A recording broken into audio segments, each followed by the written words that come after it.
Hey there, good morning xFuturers, or afternoon probably. I'm sorry for the delay today, and welcome to our market update. Today is the August 22nd, and I'm really excited to be with you here today. All right? So guys, as you may know, let's start with the news. So the first news I have for today is about Binance. So guys, Binance just added margin trading for BCH and XLM. Well, some of the new trading pairs include BCH ABC versus BTC versus USDT and XLM versus BTC and USDT. Please don't mind some background noises. My cat is going crazy in here, okay? So, moving on, we have this exciting news about a presidential candidate. So, Andrew Yang, this presidential candidate for the 2020 presidential election in the US, wants to modernize voting via blockchain technology. So Young said that it is, quoting, ridiculous that in 2020 Americans are still standing in line for hours, as he said, to cast a vote in booths, and that the blockchain technology could solve this issue. So he stated that it is 100% technically possible to have fraud-proof voting on our mobile phones today using the blockchain technology. Well, according to him, this would revolutionize true democracy and also increase participation to include all Americans. It's worth mentioning that he also said that those Americans, those citizens without smartphones, could use the legacy system and lines would be very, very short. All right? Well, this is very interesting. I think if he could like make this anti-fraud system, this would be very, very great, because in Brazil we have super modern like voting booths and it's not working at all. But let's continue.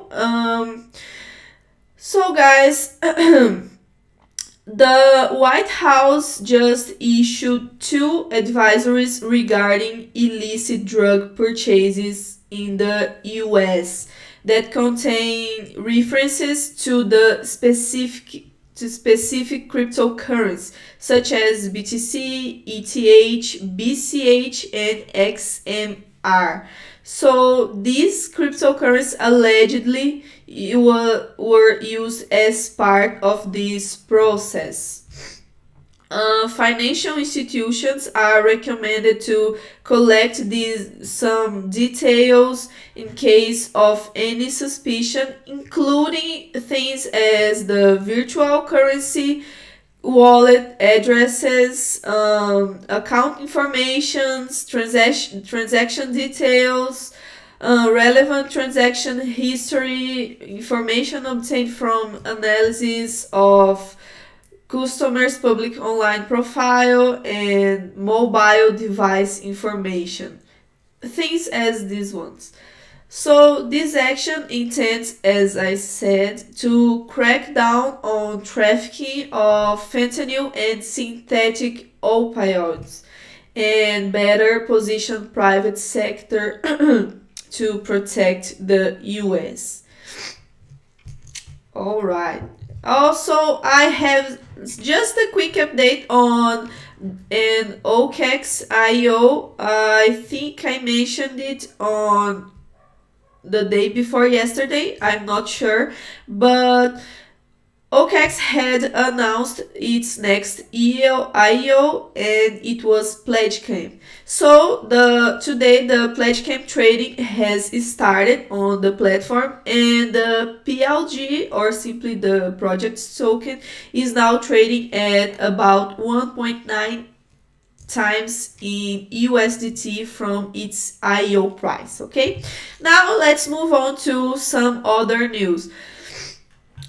And also, I should warn you guys that today there are no medic news. Alright? So the next one is about UltrAlpha. So UltrAlpha has announced the permanent lockup of 150 million UAT tokens, which are 30% of their total token supply. So this will happen in order to support the long-term development of the UAT service platform. So 72 million UAT from pending mining portion and 36 million UAT from the team portion will be permanently locked up. Alright? While UltrAlpha's strategic investors will permanently lock up 42 million UAT. Well, following this, the total supply of UAT will be reduced from 500 million to 350 million tokens. Okay, in here on this article, you can see the unlocking and releasing of the remaining token following a schedule, okay, a predetermined schedule.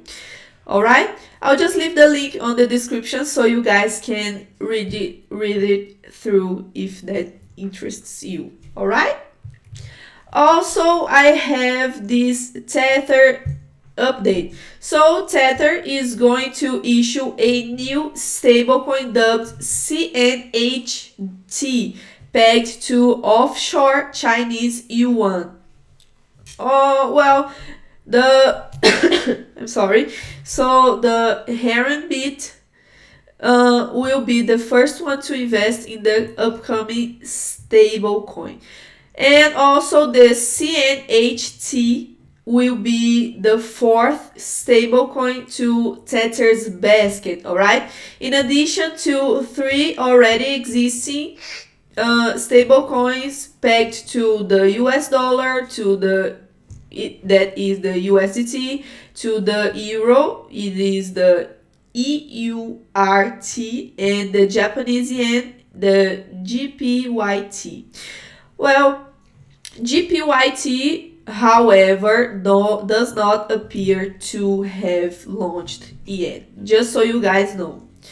Alright, so moving on, we have this, I think this is the last new for today, and okay, you guys will see. Alright, so the Tech Bureau, the original operator of Zaif, a cryptocurrency exchange, has decided to shut down its business. Yes, guys, that's really sad, since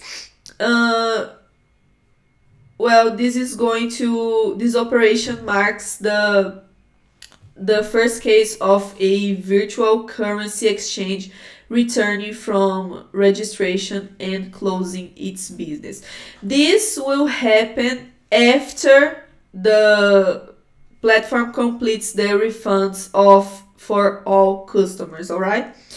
The business will be handed over to fiscal. And last of all, I think it's worth mentioning that a thing that really got in their way was a hacking that happened on the Zaif exchange at September 14th, 2018. When hackers stole about $60 million from the platform. Yes, that's really sad. I'm sorry to hear it. Okay, and last of all, guys, I wanted you to know that today we are running a webinar about Perlink again. So today trading is starting on our platform, and I think it would be really great to have your company in there. Okay, it's pretty simple, as you may know. You have to put both your names in here and your email address, and that's it. All right. So guys, that's it for today. Thank you so much for watching. Thank you so much for sharing it with your friends. And I would like to remind you to go to our webinar, to join our Telegram group, to follow us on Facebook and Twitter, and to stay hydrated, okay? Also, thank you so much for watching, guys. I think that's all, and I'll see you on the webinar later or on tomorrow's